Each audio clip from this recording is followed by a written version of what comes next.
नमस्कार साथियों, CCI coaching के ऑनलाइन प्लेटफॉर्म पे आपका हार्दिक स्वागत है। आज अपना वीडियो मेंटरशिप प्रोग्राम जो अभी शुरू हुआ है उसका सेकंड टेस्ट है और इस सेकंड टेस्ट के मैथ्स के जो प्रश्न हैं उनका वीडियो सॉल्यूशन अपन पढ़ेंगे। वीडियो मेंटरशिप जो प्रोग्राम है वो ऑनलाइन और ऑफलाइन दोनों माध्यम में चल रहा है।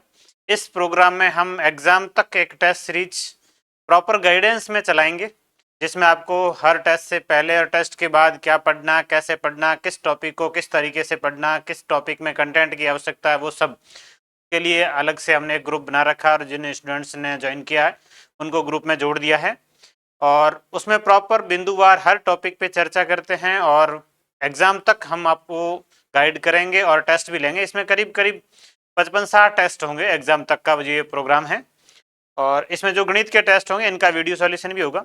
तो आपको अधीनस्थ बोर्ड के नवीनतम पैटर्न के जो प्रश्न आते हैं उनको किस तरीके से हल करना, वैसे पैटर्न ईजी है, हार्ड नहीं है, लेकिन प्रश्नों का आंसर किस तरीके से लिखना है ऐसे थोड़ी बहुत दिक्कतें आती हैं। तो जो नवीनतम पैटर्न के प्रश्न है उनका अपन वीडियो सॉल्यूशन से प्रैक्टिस करेंगे तो आपको सारी चीजें क्लियर हो जाएगी। जो सेकंड टेस्ट था इसके कुछ प्रश्न जो है इनका अपन वीडियो सॉल्यूशन से देखते हैं कि किस तरीके से ये जो नवीनतम पैटर्न है इसमें कथन दिए होते हैं, दो कथन में से कौन सा सही कौन सा गलत, कथन कारण के प्रश्न है कि इसका ये व्याख्या करता है कि नहीं करता है, सुमेलित करने के प्रश्न है, इस तरीके के प्रश्न मैथ्स में भी अब आने शुरू हो गए हैं। तो इन प्रश्नों की प्रैक्टिस हो जाएगी। आप वीडियो की तैयारी नहीं भी कर रहे हैं तो अधीनस्थ बोर्ड की किसी वैकेंसी की तैयारी कर रहे हैं तो इन प्रश्नों को एक बार जरूर देखें, क्योंकि ये कहीं न कहीं आपके अधीनस्थ बोर्ड के एग्जाम में आने वाले प्रश्नों में से एक हैं। देखो, दो कथन दिए गए हैं। किसी संख्या का 25% उस संख्या का 1/4 होता है, सही है। संख्या का 25% चौथा हिस्सा होता है। 50% जो 1/2 आधा होता है। दोनों कथन सही है। तो प्रश्न इजी है, कुछ है भी नहीं, बस ये है कि थोड़ा सा समय लग जाता है। दोनों कथन सही है, इसका उत्तर सी होगा। यदि किसी संख्या का 40% 80 है तो संख्या 200 होगी, सही है। 40% 80 है तो 100% 200 होगा ही। और 25% 50 है तो संख्या 150 होगी, नहीं, 25% 50 है तो जो संख्या है वो 200 होगी। तो ये गलत है, ये सही है। पहला कथन सत्य है, दूसरा असत्य है, तो केवल एक सही है। ये इसका उत्तर होगा ऑप्शन नंबर ए। प्रश्न बहुत सरल है, आप इनको हल भी कर सकते हैं कि 40% का मान 80 है और संख्या मतलब 100% होती है हमेशा। 100% का मान कितना होगा तो 80/40 और गुणा 100, एक एक नियम से इसको हल करेंगे तो ये 200 आ जाएगा। और ऐसे इसमें भी 200 ही आएगा। 25% का मान 50 है तो संख्या 200 होगी और यहाँ 150 लिखा तो गलत है। एक कथन सही है, दूसरा गलत है। किसी वस्तु के मूल्य में 10% वृद्धि और फिर 10% कमी करने पर अंतिम मूल्य मूल मूल्य के बराबर हो जाता है, नहीं। अंतिम जो मूल्य होता है वो मूल मूल्य से 1% कम होता है, कि पहले 10 बढ़ाएंगे फिर 10 घटाएंगे तो हमेशा 1% की कमी होती है। तो इसका सेकंड सही है। 10% वृद्धि और 10% कमी का शुद्ध प्रभाव जो होता है वो हमेशा 1% कमी होता है। ये गलत कथन है, ये सत्य है। इसका सेकंड सही है, option number B, second number कथन सत्य है। अगला, यदि ए बी से 25% अधिक है तो बी ए से 20% कम है। ये देखो, ए बी से 25% अधिक है, इससे ये 25 अधिक है तो ये 100 मान लीजिए, ये 25 अधिक होगा तो 125 होगा। वापस बी जो है ए से कितना कम है तो 25 कम है, लेकिन अब ए की तुलना में है तो भाग वापस 125 का देंगे और गुणा करेंगे 100 से। 25 125 से 5 बार कटेगा और 100 में 5 का भाग 20, तो ये आएगा 20%। 20% कम है। ए बी से 25 अधिक है तो बी ए से 20% कम होगा। ये कथन सत्य है। प्रतिशत की तुलना में आधार संख्या बदलने पर प्रतिशत का मान बदल जाता है। आधार संख्या बदली है, या ए की तुलना में, सॉरी, बी की तुलना में था, यहाँ पर वापस ए की तुलना में आधार संख्या बदली है तो प्रतिशत का मान बदल गया है, कि वापस 25 कम होगा, ऐसा नहीं है। तो ये इसकी सही व्याख्या भी करता है। इसी वजह से ये वापस 20% कम हो रहा, नहीं तो वो 25 कम क्यों नहीं हो रहा है, क्योंकि ये इससे 25 अधिक है लेकिन इसकी तुलना में ये 20 कम है, क्योंकि अब आधार संख्या वापस बदल चुकी है। आधार ए है और ए की तुलना में ये जो है वो 20% ही कम है। तो ये इसकी सही व्याख्या भी करता है, कथन सही है और व्याख्या भी करता है, ऑप्शन नंबर ए। ये प्रतिशत में ऐसे ही प्रश्न बन सकते हैं कथन कारण के। हर टॉपिक में कथन कारण के बनते नहीं है, कुछ ही टॉपिक में ही बनते हैं, लेकिन फिर भी कुछ अब पैटर्न के अनुसार है तो हमें ऐसे प्रश्न बनाने पड़ते हैं। और इस टेस्ट के बाद कुछ साथियों का ये मैसेज था कि मैथ्स का पेपर थोड़ा सा इजी है, तो नेक्स्ट से मैं थोड़ा सा लेवल बढ़ाऊंगा, धीरे धीरे लेवल बढ़ाएंगे। इतना इजी भी नहीं है, बहुत सारे स्टूडेंट हैं जो भी शुरू कर रहे हैं। वीडियो की तैयारी करने के लिए मैथ्स इंग्लिश बहुत ज़रूरी है। मैथ्स और इंग्लिश के बगैर वीडियो का एग्जाम क्लियर नहीं हो सकता। इसलिए आप अभी का जो समय है इसमें मैथ्स और इंग्लिश पे ज़्यादा फोकस करें। हम इसको बेसिक से लेके बहुत डीप लेवल तक लेके जाएंगे। अभी सरल है लेकिन धीरे धीरे स्तर इसका बढ़ा भी देंगे। आप बराबर तैयारी करते रहिए। मैथ्स और इंग्लिश आपको आ गई तो बाकी सब्जेक्ट आ जाएंगे, कुछ है भी नहीं। अगला प्रश्न मिलान करने का है। यहाँ प्रश्न में थोड़ी सी मिस्टेक थी, एक जैसे दो आंसर आगे थे। 200 का 10% 20 होगा, 300 का 25% 75 होगा, 500 का 15% 75 होगा। अब ये 75 उधर भी है, 75 इधर भी है, और 400 का 20% 80 होगा। तो इसमें 2 1 3 4 ये भी सही था, और इसमें शायद 2 3 1 4 ये भी सही था। तो इसका 3 भी हो रहा है, और इसका 1 हो रहा है, और इसका 4 हो रहा है, ये भी सही हो रहा है। ए और सी दोनों सही हो रहे हैं। एक संख्या कॉमन आ गई थी तो वो दोनों जगह सम्मिलित करने पर सही हो रहा है। दोनों ऑप्शन बैठ रहे हैं। तो ये प्रश्न इसके दो आंसर थे। फाइनल आंसर की इसको डिलीट मान लिया गया था। 80 100 का कितने परसेंट है? अब ये जो 80 है 100 का कितने परसेंट है? तो 80% ही होगा। 80 जो है वो 100 की तुलना में तो 80% है। 100 जो है 80 का कितने परसेंट है? तो 125 है। 50 200 का कितने परसेंट है? तो 25% है, चौथा हिस्सा है। और 250 का कितने परसेंट है? तो 400%। 250 का कितने परसेंटेज है? 50 की तुलना में 200 तो 4 गुना है, तो 400% होगा। और ये 50 200 की तुलना में चौथा ही है, तो 25% होगा। तो ये 2 1 3 4 2 1 3 4 ऑप्शन नंबर ए इसका सही उत्तर है। 2 1 बाकी दोनों इसके सम्मिलित हैं। इस प्रश्न में भी थोड़ी सी मिस्टेक थी कि ये दोनों संख्याएं एक जैसी थी तो दो उत्तर मैच हो रहे हैं। 3/4 है जो 3/4 0.75 है, ये 0.50 है, इससे ये अधिक ही है। तो ये इसका सम्मिलित है 3/4, 1/2 से बड़ा है, 1/3 1/2 से छोटा है, 2/5 1/2 से छोटा है, 5/6 1/2 से बड़ा है। तो ये सारे सम्मिलित भी थे। 1 2 3 4 इसका आंसर बैठ रहा था। एक और भी बैठ रहा था कि इसको वापस इधर भी क्रॉस कर सकते हैं, ये इसका 3 हो जाए, तो ऐसे भी एक ऑप्शन और बैठ रहा था, शायद डी बैठ रहा था। पहले का 4 दूसरे का 3 2 1, हाँ ये दोनों उत्तर बैठ रहे हैं इसके। ए भी है और डी भी है, इसके दो आंसर आ रहे हैं। अगला 1/2 प्लस 1/3 बराबर 2/5। 1/2 प्लस 1/3 जब इनको जोड़ेंगे तो 2 और 3 का एलसीएम लेंगे 6, 6 में 2 का भाग 3, 3 का भाग 2, तो इसका जोड़ जो आएगा वो 5/6 आएगा। बराबर जो लिखा 2/5, तो ये गलत है। अलग अलग हर वाली भिन्नों को जोड़ने के लिए पहले समान हर बनाना आवश्यक होता है। यह जरूरी है कि जब अलग अलग हर की भिन्न है तो उनका हर समान करना होगा। ये हर समान की एलसीएम जो लिया, ये हर समान किया है, तो जोड़ने के लिए हर समान करना आवश्यक है। तो ये सही है। कारण सही है, कथन गलत है। तो इसका जो उत्तर है, कथन गलत है लेकिन कारण सही है, ऑप्शन नंबर डी। अलग अलग जो हर है उन भिन्नों को जोड़ने के लिए हर समान करना आवश्यक होता है। सीधा नहीं जोड़ सकते आप, ऐसा नहीं कि 2 और 3 जोड़ दे 5। तो ये हर समान करने के लिए एलसीएम लिया जाता है। तो ये जो कारण लिखा है कि अलग अलग हर वाली भिन्नों को जोड़ने के लिए पहले हर समान बनाना आवश्यक होता है, ये सही है। कथन गलत था, कारण इसका सही है, ऑप्शन नंबर डी। असत्य बताना है। 5.6 है, 10 का भाग देंगे 0.1 स्थान खिसकेगा, सही है, 5 0.5 आएगा। 100 का भाग देंगे 2 स्थान खिसकेगा, ये 0.05 है, सही है। 56 में 10 का भाग 5.6, सही है, फिर ये गलत होगा। 1000 का भाग देंगे 3 स्थान खिसकेगा, और ये 0.1 स्थान ही खिसका है, तो टोटल 1000 का भाग देने का मतलब पॉइंट उधर चला जाएगा, 3 स्थान उधर चला जाएगा। तो जब आप 5.6 में 1000 का भाग देंगे तो इसका उत्तर आएगा 0.0056। पॉइंट यहाँ था, 3 स्थान उधर चला जाएगा 1000 का भाग देने पर। तो ये इसका गलत है, प्रश्न का उत्तर होगा डी। ये कथन गलत था, 3 सत्य थे, असत्य पूछा गया, डी असत्य। एक रस्सी को 3 अलग अलग भागों में विभाजित किया गया। पहला भाग पूरी लंबाई का 1/5, दूसरा भाग पहले भाग का 3/2 है, तो तीसरा भाग राशि का कितना अंश बचा है? पहला भाग जो है पूरी लंबाई का 1/5 है, मतलब पूरी लंबाई 1 है तो 1/5 होगा। दूसरा जो है वो पहले भाग का 3/2 है, ये पहला भाग 1/5 है, इसका भी 3/2 करेंगे।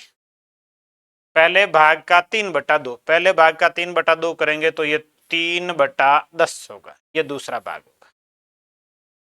पहला भाग पूरी लंबाई का 1/5, ये 1/5। दूसरा भाग पहले भाग का 3/2, पहला भाग है 1/5, उसका 3/2 करेंगे तो 3/10 होगा।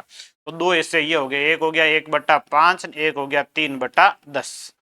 जब इनको जोड़ेंगे तो 10 एलसीएम आएगा, 10 में 5 का भाग 2 बार, और इधर 10 में 10 का भाग 1 बार, ये 3, 2 3 5/10, 5/10 का मतलब 1/2, तो ये दोनों मिला के टोटल जो है वो आधा हुआ है, और शेष कितना बच गया? आधा बच गया। तो इसका उत्तर होगा ऑप्शन नंबर डी। शेष तीसरा हिस्सा कितना बचा? 1/2। ये दोनों कितने में टोटल कर लिया? आधा ये हो गए, आधा पीछे बचेगा, शेष जो हिस्सा वो 1/2 है। एक उचित भिन्न और उसके व्युत्क्रम का योग 61/30 हो तो भिन्न ज्ञात करो। एक भिन्न और उसके व्युत्क्रम मतलब उसका उल्टा, जैसे आप 1/3 है, इसका उल्टा मतलब व्युत्क्रम होगा 3 होगा, इनको जोड़ेंगे तो 3 या 9 1 10/3 आएगा, ये नहीं है, ये ऑप्शन काट दीजिए। 5/6 है, इसका व्युत्क्रम करेंगे तो 6/5 होगा। अब इनको जोड़ेंगे तो 6 और 5 का एलसीएम 30 आएगा, 30 में 6 का भाग जाएगा, ये 5 पंजे 25 और ये 6 छक्के 36, 6 5 11, ये हो गया 61/30। तो इसका उत्तर ऑप्शन नंबर बी। ये भिन्न और इसका व्युत्क्रम मतलब इसका उल्टा 5/6 का उल्टा 6/5, ऑप्शन से हल कर लो, व्युत्क्रम जोड़ के देख लीजिए, ये इसका उत्तर आ जाएगा। एलसीएम 30 आ रहा है तो यहाँ से 30 आ सकता था, यहाँ से भी 30 आ सकता, सॉरी यहाँ 15 आता, इसमें 30 आएगा, इसमें 30 आएगा, बाकी दोनों में 30 आएगा नहीं, तो दो ऑप्शन चेक करने थे। दो भिन्नों का गुणनफल 14/15 तथा उनका भागफल 35/24 है, तो इनमें से बड़ी भिन्न है। दो भिन्न है, उनमें से दोनों का गुणनफल जो दिया हुआ है 14/15, इसमें एक ही भिन्न ज्ञात करनी है, तो ऑप्शन से थोड़ा सा मुश्किल है, इसलिए इसको हल कर लेते हैं कि एक भिन्न को अपन मान लेते हैं x/y, दूसरी भिन्न को मान लेते हैं, या केवल संख्या में ही मान लेते हैं, एक संख्या x मान लो, एक y मान लीजिए, एक भिन्न मान लीजिए x है और एक y है, x बड़ी भिन्न है और y छोटी भिन्न है, ये मान लिया गया। अब इन दोनों का गुणनफल मतलब x गुणा y जो कि 14/15 है, और उनका भागफल मतलब बड़ी संख्या में छोटी संख्या का भाग देंगे तब ये बड़ी संख्या उतर आएगी। ये 35/24 एक से अधिक है, एक से अधिक मतलब बड़ी संख्या में छोटी संख्या का भाग दिया गया, तो बड़ी संख्या x है, इसके अंदर भाग दिया गया y का, और बराबर आया 35/24। एक समीकरण ये है और एक ये है, और जब इन दोनों समीकरणों को गुणा करेंगे तो x का मान आ जाएगा, xy गुणा x/y बराबर 14/15 गुणा 35/24। ये y से y कट गया, x गुणा x स्क्वायर हो गया, या इन संख्याओं को काट दीजिए, ये 5 से कटेगा 7 बार, ये 5 से कटेगा 3 बार, और ये दोनों 2 से कट जाएगा, ये 2 से कटेगा 7 बार, ये 2 से कटेगा 12 बार। 7 गुणा 7 49, 12 गुणा 3 36, और x का मान ज्ञात करने के लिए इसका रूट करेंगे, 49 का रूट 7 और 36 का रूट 6, तो इसका जो मान है वो 7/6, बड़ी भिन्न x है 7/6, ऑप्शन नंबर बी इसका सही उत्तर है। इनके मान ये 4 सही 7/9, सेकंड ये 7 बार है, इसको 7/9 लिखेंगे।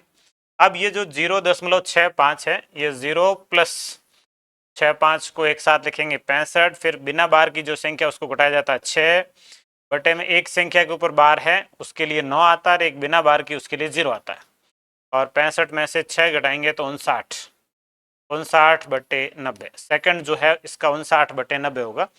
59/90 ऑप्शन नंबर 1 इसमें ही है, बाकी के हल करने की आवश्यकता यहाँ से उत्तर आ गया। हल करने का तरीका ये रहता है, और ये 43/9 तो सब में था, लेकिन 59/90 जो है वो एक में ही है, तो सेकंड से उत्तर आ रहा। और थर्ड को हल करने की आवश्यकता नहीं थी, बाकी इसको हल ऐसे करेंगे 0 प्लस 715 माइनस 7 बटे में एक दो संख्याओं ऊपर बार है 2 9 और एक बिना बार की उसके लिए 0 यह होगा। और इसके बाद संख्याओं को हल करके काटना होगा। बस तो आ रहा, पहले ही हल करने की आवश्यकता नहीं, लेकिन तरीका ये है। ये एक और प्रश्न है जिसमें 4 कथन में से आपको सही कथन बताना है। परिमेय संख्याओं का दशमलव प्रसार शांत होता है। देखिए, जो परिमेय संख्याएं हैं, परिमेय संख्याओं का जो दशमलव प्रसार है वो शांत भी होता है और अशांत भी होता है। अशांत को अनवसानी भी बोलते हैं। अशांत भी होता है, शांत भी होता है, दोनों होता है। तो परिमेय संख्याओं दशमलव प्रसार शांत होता है, ये जरूरी नहीं है, शांत भी होता है, अशांत भी होता है।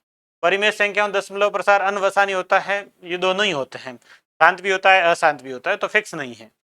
अपरिमेय संख्याओं का दशमलव प्रसार शांत होता है, नहीं। अपरिमेय संख्याओं का दशमलव प्रसार अशांत होता है, ये भी गलत है। अपरिमेय संख्याओं का दशमलव प्रसार अनवसानी और अनावर्ती होता है, ये सही है। अपरिमेय जो संख्या है उनका दशमलव प्रसार हमेशा अनवसानी मतलब अशांत और अनावर्ती होता है, आवर्ती नहीं होती है। अपरिमेय संख्या में आवर्ती नहीं होती, आवर्ती जो होती है वो परिमेय संख्या में होती, या जो अशांत होता है वो आवर्त होता है, अनावर्त नहीं होता। अशांत अनावर्त जो होता है वो अपरिमेय संख्या में होता है। तो इसका ऑप्शन नंबर डी सही है, बाकी के 3 सही नहीं है। यदि किसी भिन्न के हर में 1 जोड़ दिया जाए तो 1/2 और उसके अंश में 1 जोड़ दिया जाए तो वो 1 हो जाती है, तो उसके अंश तथा हर का गुणनफल क्या होगा। अब जो भिन्न है उसको आपको मानना होगा अंश और हर दोनों। मान लीजिए x/y, भिन्न के हर में 1 जोड़ दिया जाए, ये हर 1 जोड़ेंगे तो भिन्न 1/2 हो जाती है, बराबर 1/2 लिख लीजिए। तो यहाँ से 2x बराबर हो जाएगा y प्लस 1, एक समीकरण बन गया। और अंश में 1 जोड़ दिया जाए मतलब x प्लस 1 बटे y, तो भिन्न 1 हो जाती है, x प्लस 1 और बराबर हो जाएगा y। यहाँ से y के बराबर x प्लस 1 है, यहाँ से y के बराबर 2x माइनस 1 है। 2x माइनस 1 बराबर y या x प्लस 1 बराबर y, दोनों को इक्वल रख लो। 2x माइनस 1 बराबर x प्लस 1, ये x इधर घटेगा, 2x में से x आएगा, माइनस 1 इधर आएगा, 1 में जुड़ जाएगा, 2 आएगा। x का मान 2 है, यहाँ 2 लिख दो, 1 जोड़ेंगे तो y का मान 3 आ जाएगा।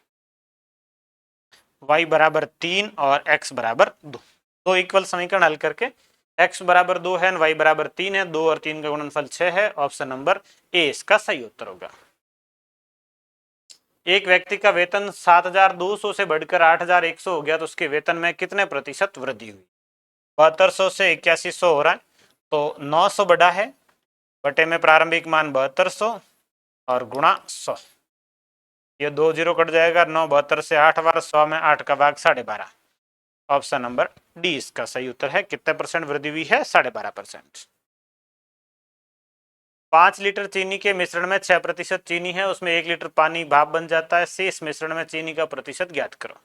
5 लीटर है, उसमें 6% चीनी है, तो 5 गुणा 6 बटे 100, 5 6 के 30, 0.3, ये 0.3 लीटर जो है वो चीनी है, 6% है। अब इसमें 1 लीटर पानी भाप बन जाता है, तो अब मिश्रण जो है 5 लीटर की जगह 4 लीटर हो जाएगा। अब 4 में ये चीनी है तो कितने परसेंट होगी, 0.3 जो है वो 4 में कितने परसेंट है, गुणा कर लीजिए 100 से, ये पॉइंट इससे कट जाएगा, 30/4, 30 में 4 का भाग देंगे 7.5, 7.5% इसके अंदर चीनी है। चीनी का परसेंटेज बढ़ जाएगा, पानी कम हुआ है, चीनी का परसेंटेज बढ़ेगा। दो संख्याएं तीसरी संख्या से 20 और 25% छोटी है। पहली संख्या, दूसरी संख्या और तीसरी संख्या। तीसरी 100 मान लीजिए, इससे ये 20 और 25, 20 छोटी है तो 80 होगी, 25 छोटी है तो 75 होगी। कितने प्रतिशत में दूसरी संख्या प्रथम संख्या से छोटी है। पहली से कितनी छोटी है, ये छोटी है 5 बटे में 80 गुणा 100, 0 और 50 में भाग देना 8 का, मतलब 25 में भाग देना 4 का, 6.25%, 6 सही 1/4। ऑप्शन नंबर डी इसका सही उत्तर है। यदि x के x प्रतिशत का x प्रतिशत 800 हो तो x का मान क्या होगा? x गुणा x परसेंटेज x बटे 100, फिर x परसेंटेज x बटे 100 और बराबर 800। तो ये x क्यूब बराबर 800 गुणा 100 गुणा 100, यहाँ घनमूल हो जाएगा 8 का घनमूल 2 और इधर ये 100 200। x का मान कितना आएगा? 200 आएगा। ये 100 का घन है, 8 2 का घन है, 200 मतलब 200 का घन है। तो इसका उत्तर ऑप्शन नंबर बी 200 आंसर आएगा। चीनी के मूल्य में 18% की वृद्धि हो जाती है। किसी उपभोक्ता को खपत में कितने % कमी करनी पड़ेगी ताकि व्यय में कोई परिवर्तन नहीं हो? मूल्य में 18% वृद्धि हो रही कि 100 है, 18% वृद्धि हो कि 118 हो गया, वापस खपत कम करके 100 पे लाना है। तो कम कितना करना है? 18 बटे में 118 गुणा 100। अब आपको इसको पॉइंट में 2 अंकों तक एग्जैक्टली ज्ञात करना था, 2 स्थानों तक। तो इसमें 2 स्थान तो लिखे नहीं, एक ही लिखा है। एक स्थान तक आपको एग्जैक्ट ज्ञात करना है। ये 1800 है, इसमें भाग देना है 118 का, भाग जाएगा 118 एक बार, उसके बाद 10 में से 8 गया 2 और 8 में से 1 चला गया 7, एक और चला गया 6, 62, उधर से एक 0 लिखेंगे 620। अब 118 गुणा 5, 5 गुणा करेंगे तो 18 पंजे 90 और 590 ही होगा। 590 620, 5 बार जाएगा, 6 बार जाएगा नहीं। तो इसका उत्तर आएगा 15.5। 6 बार जाएगा तो 600 अधिक होगा, है नहीं, 15.5% इसका उत्तर होगा। बी को ए से 20% अंक कम अंक प्राप्त हुए, तो ए को बी से कितने प्रतिशत अधिक अंक प्राप्त हुए? बी है, इसको ए की तुलना में 20 कम है, ए 100 है, इसके 20 कम है तो 80 है। अब ए को है वो बी से कितने अधिक मिले हैं? तो 20 अधिक मिले ए की, सॉरी बी की तुलना में, तो बी 80 है और गुणा 100, तो ये आ जाएगा 25%। ऐसा पहले एक कथन कारण वाले प्रश्न में आ चुका था। 20% कम वो दूसरी जगह 25% अधिक होगा, क्योंकि आधार संख्या बदलते ही उसका परसेंटेज बदल जाता है। 600 के 150% का 0.02%। ये बहुत सरल प्रश्न है। 600 गुणा 150 बटे 100 गुणा 0.02 और बटे 100, ये पॉइंट हटेगा तो 2 0 और आ जाएंगे और ये 2 0 कट गए, 1 0 ये कट गया, बाकी बची संख्या है उनको गुणा कर लेते हैं। 15 गुणा 2 30, 30 का गुणा करना है 6 से, 6 3 18, 30 गुणा 6 180 और बटे में 1000, 0 कट जाएगा। 18 में 100 का भाग देंगे तो 0.18, ये 0.18 ऑप्शन नंबर ए इसका सही उत्तर है। यदि P बराबर 350, Q बराबर 600, P Q से कितना प्रतिशत कम है? P जो है वो Q से कितने % कम है? Q की तुलना में कम है जो है वो है 250, Q की तुलना में तो Q है 600 और गुणा 100, 250 में 6 का भाग देना है और 6 चौके 24, 4 कुछ ऑप्शन में एक ही है, 41.66, ये आएगा ऑप्शन नंबर ए। अगला ये बहुत सरल सा प्रश्न है, इसमें आप इसको हल करेंगे। 5 का 1 से गुणा 5 ने 1 घटेगा तो 4/5, ये 4/5, 6 1 घटेगा तो 5/6, 7 ने 1 घटेगा तो 6/7, ये इस तरीके से आएगा, फिर 7/8, फिर 8/9, इस तरीके का सीक्वेंस बनेगा। ये 100 का 1 घटेगा तो 99/100, ये सीक्वेंस रहेगा। और ये ऐसे कट जाएंगे, 5 कट जाएगा, 6 कट जाएगा, 7 कट जाएगा, 8 कट जाएगा, 9 99। पहली संख्या में बची ऊपर 4, लास्ट संख्या में बटे में बचा 100, 400 से 25 हुआ 1/25। ऑप्शन नंबर ए इसका सही उत्तर है 1/25। ये टोटल आपके पूरे हो गए प्रश्न, जो 24 प्रश्न थे इनका ये वीडियो सॉल्यूशन हो चुका है।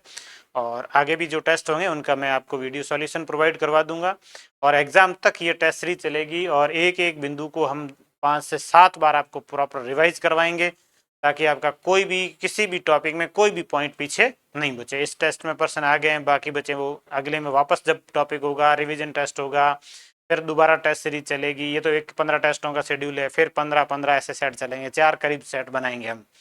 तो हर प्रकार का प्रश्न हम आपको इस सॉल्यूशन के माध्यम से भी करवा देंगे।